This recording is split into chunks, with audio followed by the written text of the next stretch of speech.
నమస్తే సార్. నమస్తే ma'am. Sir world diabetes day ఈ సంవత్సరం థీమ్ ఏంటి sir? So world diabetes day జనరల్‌గా నవంబర్ 14థ్ సెలబ్రేట్ చేస్తారు. దీనికి చాలా గుర్తింపు వచ్చింది. ఎందుకంటే ప్రపంచవ్యాప్తంగా డయాబెటిక్ పేషెంట్స్ పెరుగుతూ వస్తున్నారు, ముఖ్యంగా మన దేశంలో. ఈ సంవత్సరం థీమ్ ఏంటంటే overall well being in diabetic people అనేది వచ్చింది. ఈ ఓవరాల్ వెల్ బీయింగ్ ఎందుకు తీసుకొచ్చారంటే చాలామందికి ఉన్న ఒక అపోహ ఏంటంటే వట్టి షుగర్ ఫుడ్ తింటే వస్తుంది. అది కాదు. ఎక్సర్సైజ్ చేయకపోయినా వస్తుంది, మానసిక ఒత్తిడికి గురైనా వస్తుంది, టెన్షన్స్ ఎక్కువ తీసుకున్నా వస్తుంది, నిద్ర సరిగ్గా పోకపోయినా వస్తుంది. ఇలాంటివన్నీ క్రైటీరియా కింద తీసుకొని ఒక లైఫ్ స్టైల్లో అన్ని మార్పులు చేస్తే డయాబెటీస్ అదుపులో ఉంటుంది అనే విధంగా ఈ సంవత్సరం ఆ థీమ్ని ఏర్పాటు చేశారు. సో ఈరోజు ఈ 14th ఆఫ్ నవంబర్ అందరికీ గుర్తు చేయాల్సింది ఏంటంటే లైఫ్ స్టైల్ ప్రాపర్గా మెయింటైన్ చేసుకోండి, డయాబెటీస్ రాకుండా కాపాడుకోండి. ఈ మధ్య కాలంలో డయాబెటిస్ కేసులు ఎక్కువగా పెరగడానికి కారణం ఏమంటారు? వాస్తవానికి డయాబెటీస్కి ఊబకాయానికి డైరెక్ట్ కనెక్షన్. ప్రపంచవ్యాప్తంగా అందరికీ తెలిసిన విషయం ఏంటంటే ఊబకాయం పెరుగుతూ వస్తుంది. మరి ప్రపంచంలో అత్యధికంగా మన దగ్గరే డయాబెటీస్ పెరగడానికి కారణం ఏంటంటే మనం అలవరించే అలవాట్లు, లైఫ్ స్టైల్ డిజీజ్ కిందే డయాబెటీస్ కింద కేటగరైజ్ చేస్తాం. సో వాస్తవానికి మన దగ్గర ఎక్సర్సైజ్ కెపాసిటీ తక్కువ, చాలా తక్కువ మంది ఎక్సర్సైజ్ చేస్తారు, ఫుడ్ టైమింగ్ కరెక్ట్గా మెయింటైన్ చేయరు. వెస్ట్రన్ వరల్డ్ ఏంటంటే అర్లీగా తింటారు, అర్లీగా పడుకుంటారు మోస్ట్ ఆఫ్ ద టైం. ఇక్కడ ఏంటంటే మనం లేట్గా తింటాం, లేట్గా పడుకుంటాం. సో ఇలాంటివన్నిటి కూడా లైఫ్ స్టైల్కి కనెక్షన్ ఉంది కాబట్టి డయాబెటీస్ ఎక్కువగా మన దేశంలో కనిపిస్తుంది. ఇదే కాకుండా మన జెనెటిక్స్లో కొన్ని మార్పులు అనేవి ఉన్నాయి, పుట్టుకతోనే వచ్చే లక్షణాలు. అది డయాబెటీస్ పెంచే విధంగా ఉన్నాయి కాబట్టి దాని కారణంగా కూడా మనకి డయాబెటీస్ ఇన్సిడెన్స్ అనేది పెరుగుతూ వస్తుంది. తర్వాత rice consumption, south part of ఇండియాలో ఎక్కువగా రైస్ తింటాం కాబట్టి ఆ కారణంగా కాస్త ఈ రైస్ రిలేటెడ్గా షుగర్ లెవెల్స్ పెరగడం, డయాబెటీస్ రావడం జరుగుతుంది. సో వాస్తవానికి ఒక లైఫ్ స్టైల్లో చూసుకుంటే నిద్ర తక్కువ, మానసిక ఒత్తిడులు ఎక్కువ, ఎక్సర్సైజ్ తక్కువ, తినే అలవాట్లు ప్రాపర్గా లేవు, వీటిలన్నిటి కారణంగా డయాబెటీస్ అనేది బాగా పెరుగుతూ వస్తుంది. మరి చిన్నపిల్లలు కూడా ఈ మధ్యన మనం డయాబెటిస్ చూస్తున్నాం. దానికి రీజన్ ఏమంటారు? మేము చిన్నప్పుడు బహుశా 40 సంవత్సరాల క్రితం ఏదన్నా రిలాక్సేషన్ అంటే బయటికి వెళ్ళి ఆడుకునేవాళ్ళం. ఇప్పుడు ఎంతమంది ఆడుతున్నారు బయట?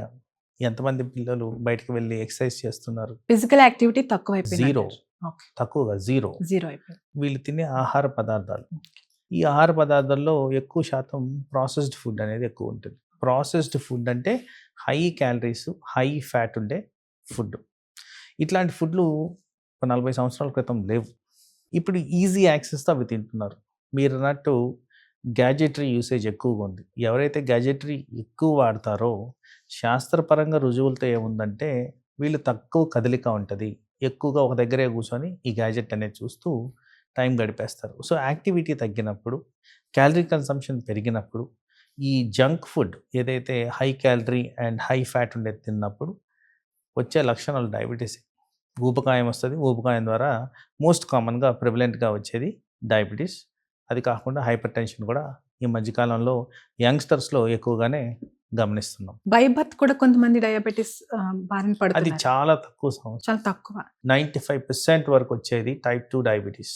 ఈ టైప్ 2 డయాబెటీస్లో ఊబకాయానికి సంబంధించిందే వస్తుంది. పుట్టకతో వచ్చేది, ఎక్కడైతే ఇన్సులిన్ డెఫిషియన్సీస్తో వచ్చేది టైప్ 1 డయాబెటీస్ ఏదంటే అది ఒక 10% కన్నా ఎక్కువ ఉండదు. సో అవి చాలా రిలేటివ్లీ తక్కువ. జెనెటిక్ వల్లనే అది వస్తుందంట. జెనెటిక్ కారణంగా వచ్చే చాలా రకాలు ఉన్నాయి అవి. సో వాటిల్లో మోస్ట్ కామన్గా వచ్చేది టైప్ 1 డయాబెటీస్. ఈ టైప్ 1 డయాబెటీస్లో అబ్సల్యూట్లీ ఇన్సులిన్ లేనందువల్ల వస్తుంటుంది. ఈ డయాబెటీస్ ఎన్ని రకాలు సార్? వాస్తవానికి బ్రాడ్ క్లాసిఫికేషన్ చూసుకుంటే ఎక్కువ శాతం అందరికీ అవేర్నెస్ ఉండేది టైప్ 1 డయాబెటీస్, టైప్ 2 డయాబెటీస్. అయితే ఇది కాకుండా pregnancy related diabetes, stress related diabetes, elderly పీపుల్లో సెనైల్ డయాబెటీస్ అంటాం. సో ఇలా రకరకాలుగా చాలా రకాలు ఉన్నాయి. కానీ వాస్తవానికి ప్రిడామినెంట్గా ఈ 2 అనేది చాలా ఇంపార్టెంట్. మూడోది ప్రెగ్నెన్సీ రిలేటెడ్. దీంట్లో ఈ టైప్ 1 డయాబెటీస్ ఏంటంటే పుట్టుకతోనే ఇన్సులిన్ ఉత్పత్తి కాకుండా ఉన్నందువల్ల ప్రాబ్లం వచ్చేది టైప్ 1 డయాబెటీస్. జనరల్గా వితిన్ 20 years ఆఫ్ ఏజ్లోనే అది డయాగ్నోస్ అయిపోతూ ఉంటుంది. టైప్ 2 డయాబెటీస్ ఏంటంటే మన లైఫ్ స్టైల్, మన జీవక్రియలు, మన డైలీ యాక్టివిటీ ఎలా ఉంది, వీటిలన్నిటిని చూసుకుంటూ డెవలప్ అయ్యేది టైప్ 2 డయాబెటీస్. సో, దీంట్లో ఏంటంటే ఉన్న ఇన్సులిన్ సరిపోకపోవడం, సరిగ్గా పనిచేయకపోవడం. దానికి మోస్ట్‌లీ కామన్ రిలేషన్ ఉండేది ఊబకాయం. ఫ్యాట్ కంటెంట్ పెరుగుతుందంటే ఇన్సులిన్ పనిచేసే విధానం తగ్గిపోద్ది. ఇది శాస్త్రపరంగా ఉన్న రుజువులు. సో, ఈ 2 ప్రిడామినెంట్‌గా ఎక్కువ ప్రాక్టీస్‌లో చూసేది. ఇంకొకటి ఈ ప్రెగ్నెన్సీలో వచ్చేదేంటంటే ప్రెగ్నెన్సీలో విపరీతమైన స్ట్రెస్, హార్మోనల్ ఇంబాలెన్స్, ఊబకాయము, తినే అలవాట్లు వీటిలన్నిటి బట్టి కూడా ప్రెగ్నెన్సీ రిలేటెడ్ డయాబెటీస్ అనేది వస్తుంటది. అది చాలా మటుకు మనకి ఆ ప్రెగ్నెన్సీ అయిపోగానే తగ్గేదానికి అవకాశాలుంటాయి. అది కూడా proper lifestyle and doctor advises మనం తీసుకుంటే. డెలివరీ తర్వాత తగ్గిపోతుందంటారా? డెలివరీ తర్వాత ఎంత వీళ్ళు కంట్రోల్ చేయగలుగుతున్నారని వాళ్ళ చేతుల్లోనే ఉంటది. చాలా మటుకు ఎట్లా ఉంటదంటే ఆ పిల్లవాడికో, పాపకో పాలివ్వాలి, నేను బాగా తినాలి, మెయింటైన్ చేయాలి అట్లని చెప్పి వాళ్ళు ఎక్సర్సైజ్ అవి చెయ్యరు. అట్లాంటప్పుడు ఊబకాయం తగ్గదు కాబట్టి కాస్త వెయిట్ పెరుగుంటారు కాబట్టి ఆ వెయిట్ తగ్గే లక్షణాలు గాని ఉంటే డయాబెటీస్‌ని రివర్స్ చేయొచ్చు. డయాబెటిస్ వచ్చిందని ఎలా గుర్తించగలుగుతాం సార్? సహజంగా ఇది అందరూ వింటూనే ఉంటారు. కానీ ప్రతి ఒక్కరికి ఇది వర్తించదు. ఎక్కువ శాతం డయాబెటీస్ వచ్చేది ఫస్ట్ రిస్క్ ఫ్యాక్టర్స్ అనేది గమనించాలి. ఈ రిస్క్ ఫ్యాక్టర్స్‌లో ఏంటి? మన లైఫ్ స్టైల్ కరెక్ట్‌గా ఉందా లేదా? Proper amount of sleep, proper amount of exercise, timely food తింటున్నామా లేదా? ఇవి ఇంపార్టెంట్. ఇలా ఎవరైతే ఇవి చేయరో వీళ్ళలో డయాబెటిక్ రిస్క్ అనేది పెరుగుద్ది. అలాగే అసోసియేటెడ్ కండిషన్స్ అంటే ఊబకాయం, high blood pressure, thyroid levels, hypothyroidism అంటాం, హై కొలెస్ట్రాల్ లెవెల్స్, ఇవన్నీ కూడా డయాబెటిక్‌కి రిస్క్ ఫ్యాక్టర్స్. సో, ఈ రిస్క్ ఫ్యాక్టర్స్ ఉన్నోళ్ళు ఫస్ట్ గమనించుకోవాల్సింది లక్షణాలు వచ్చేదాకా వెయిట్ చేయకుండా అప్పుడప్పుడు చెక్ చేసుకోవడం. కనీసం 3 నెలలకో, 6 నెలలకో చెక్ చేసుకోవడం అనేది ఇంపార్టెంట్. ఓకే. తర్వాత ఈ లక్షణాల గురించి మాట్లాడితే ఎక్కువ శాతం మంది దాహం ఫీల్ అవుతా ఉంటారు. నీళ్ళు ఎక్కువగా తాగాల్సొస్తది. యూరిన్ ఎక్కువగా వెళ్తుంటారు. యూరిన్ వెళ్ళినప్పుడు నురగ ఫార్మేషన్ ఎక్కువగా ఉంటది. చల్లటి పానీయాలు తాగడానికి ఎక్కువ ప్రిఫర్ చేస్తారు. ఆ క్రేవింగ్ అనేది ఉంటది. కూల్ డ్రింక్స్ ఎక్కువగా తాగాలనిపిస్తూ ఉంటది. అయి తాగుతున్నా కానీ నోరెండుకుపోతూ ఉంటది. తర్వాత తినంగానే నీరసంగా అనిపిస్తుంటది. కళ్ళు మసకగా కనిపిస్తూ ఉంటాయి. ప్రైవేట్ ఏరియాస్‌లో ఇన్ఫెక్షన్స్ రావడం, దురదలు రావడం, ఏదన్నా పుండు, దెబ్బ తాకితే త్వరగా మానకపోవడం, ఈ ఒళ్ళు నొప్పులు, నీరసంగా, ఆలోచన విధానం ఎప్పుడు కూడా సరిగ్గా ఉండదు. షార్ప్‌నెస్ ఆఫ్ బ్రెయిన్ సరిగ్గా ఉండదు. ఇలాంటివన్నీ కూడా డయాబెటిక్ లక్షణాలే. టైప్ 1, టైప్ 2 అన్నారు కదా సార్. అందులో దాని టైప్ 1 లక్షణాలు ఎలా ఉంటాయి మరి? ఏదైనా డయాబెటిసే. Excess amount of sugars. Okay. అందరికీ కనిపించేది ఇట్లాంటి లక్షణాలే. కానీ ఎక్కువ శాతం టైప్ 1 డయాబెటిస్‌లో ఎలా ఉంటారంటే వీళ్ళకి సడెన్‌గా షుగర్ చాలా హై లెవెల్స్‌కి వెళ్ళిపోద్ది. చిన్న టైప్ ఆఫ్ ఫుడ్ తినంగానే హై లెవెల్స్‌కి వెళ్ళిపోతే అబ్సల్యూట్‌లీ నో ఇన్సులిన్ కాబట్టి సో, వీళ్ళు జనరల్‌గా హాస్పిటల్ ప్రెజెంట్ అవుతా ఉంటారు. హాస్పిటల్ ప్రెజెంట్ అయినప్పుడు చాలా హై షుగర్స్. ఈ హై షుగర్స్ కారణంగా బాడీలో చాలా రకాల మార్పులు జరుగుతాయి. వాటిలో యాసిడ్ లెవెల్స్ పెరుగుతాయి. సో, దాన్నే డయాబెటిక్ కీటోసిడోసిస్ అంటాం. ఎక్కువ శాతం ఇలా ప్రెజెంటేషన్ ఎక్కువగా ఉంటది. అందుకోసమే అంటున్నాను ఎవరైతే రిస్క్ ఉంటారో తరచుగా చెక్ చేసుకుంటుంటే ఇలాంటి హాస్పిటలైజేషన్ రిక్వైర్మెంట్ తగ్గించుకోవచ్చు. డయాబెటిస్ బారిన పడిన తర్వాత ఫస్ట్ అంటే ఆర్గాన్స్‌లో ఏ ఆర్గాన్స్ అయితే తొందరగా ఎఫెక్ట్ అవుతాయి సార్? సో, వాస్తవానికి ఇది ఆర్గాన్ ప్రతి ఒక్కరికి ఎఫెక్ట్ అవుతుందని చెప్పడం తప్పు.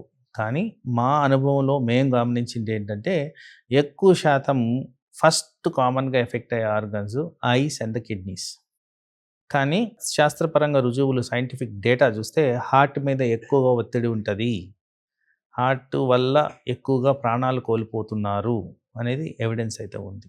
సో, ఎర్లీ స్క్రీనింగ్ అని ఇందాక నేను చెప్తున్నాను చూసారు. ఎర్లీ స్క్రీనింగ్ చేసినప్పుడు ఐలో, కిడ్నీలో ఫస్ట్ లక్షణాలైతే కనబడతాయి అవయాల మీద. తర్వాత డెఫినెట్‌గా హార్ట్ స్క్రీనింగ్ చేసుకుంటే దాంట్లో కూడా బహుశా ఎర్లీగానే కనపడేదానికి ఆస్కారం ఉంది కానీ ప్రతి ఒక్కరు రాగానే యాంజియోగ్రామ్ అయితే చేయం కదా! సో, అందుకోసం ఎక్కువ శాతము ఇలాంటివి ప్రాక్టీస్‌లో గమనిస్తుంటాం కానీ వాస్తవానికి హార్ట్ మీద కూడా ఎక్కువగా ఒత్తిడి ఉంటది. అందుకోసమే డయాబెటిస్‌ని చాలా జాగ్రత్తగా చూసుకోవాలి. ఫస్ట్‌లోనే అదుపులో ఉంచాలి. ఎంత వీలైతే అంత ప్రీ డయాబెటిక్ స్టేట్‌లోనే దాన్ని ఆపే విధంగా మనం మార్పులు చేసుకోవాలి. డయాబెటిస్ అనేది దీర్ఘకాలిక వ్యాధి అని చాలా మంది డయాబెటిస్ రాగానే చాలా మానసికంగా కృంగిపోతూ ఉంటారు. అలాంటి వారికి మీరు ఏం చెప్తారు సార్? యాక్చువల్లీ దీనికి రివర్స్ భిన్నంగా చెప్తాను నేను. యాక్చువల్లీ ఏంటంటే డయాబెటీస్ రావడానికి కారణం మానసిక ఒత్తిడి. మానసిక ఒత్తిడిని పెంపే విధంగా చేసేది డయాబెటిక్ డయాగ్నోసిస్.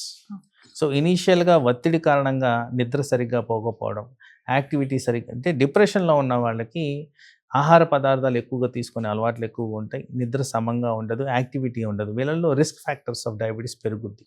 అదేవిధంగా మీరు చూసుకుంటే ఈ రిస్క్ ఫ్యాక్టర్స్ పెరిగిన తర్వాత దీన్ని అడ్రస్ చేయడం కూడా సరిగ్గా రారు.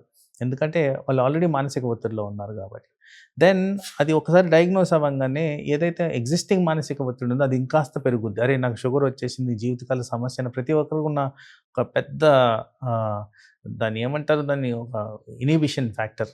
నేను ఇప్పుడు మందులు వేసుకోవాలన్నా, అవసరమా నాకు, ఈ ఫీలింగ్ ఎక్కువైపోద్ది, ఈ ఆలోచనలు పెరిగిపోతూ ఉంటాయి.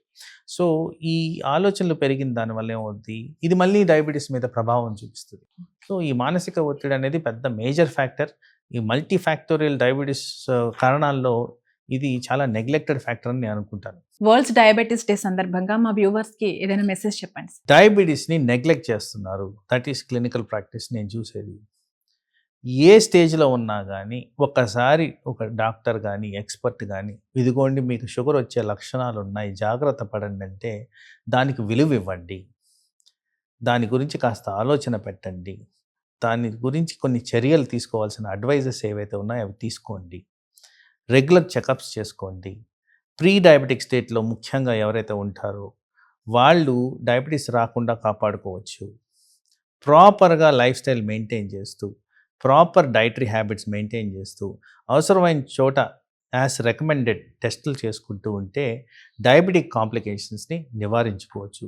పర్టికులర్గా డయాబెటీస్ ద్వారా ఎఫెక్ట్ అయ్యేది గుండె, హార్ట్ రిలేటెడ్ ప్రాబ్లమ్స్ ఎక్కువగా వస్తున్నాయి. హార్ట్ అటాక్స్ చాలా యంగ్ పీపుల్లో వస్తున్నాయి. అందుకోసం డయాబెటీస్ని నెగ్లెక్ట్ చేయకుండా చూసుకోండి. వరల్డ్ డయాబెటిస్ డే సందర్భంగా మాకు ఈ డయాబెటిస్ గురించి అవగాహన తీసుకొచ్చారు. అలాగే మంచి ఇన్ఫర్మేషన్ ఇచ్చినందుకు థ్యాంక్ యూ సో మచ్. నమస్తే.